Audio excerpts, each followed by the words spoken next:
اللہ تبارک و تعالی قرآن مجید میں تمام انسانوں کا جب ذکر فرماتا ہے ان کی دو قسموں کا بیان کرتا ہے۔ نمبر ایک اہل کفر، اہل ایمان۔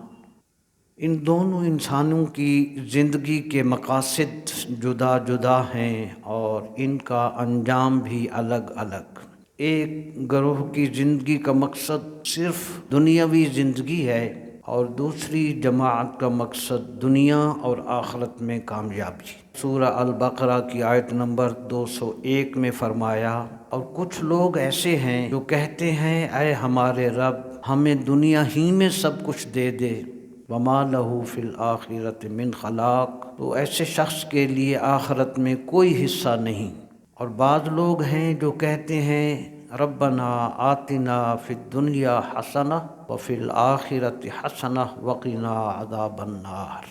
اور بعض لوگ وہ ہیں جو کہتے ہیں اے ہمارے رب ہمیں عطا فرما دنیا میں بھی بھلائی، آخرت میں بھی بھلائی، اور ہمیں آگ کے عذاب سے بچا۔ تو دونوں انسانوں کی زندگی کا مقصد اس آیت میں بیان کیا کہ کافر صرف دنیا چاہتا ہے اور مومن دنیا میں بھی بھلائی اور آخرت میں بھی کامیابی چاہتا ہے۔ تو جب کسی مسافر کی منزل جدا ہو تو اس کا راستہ بھی جدا ہوتا ہے۔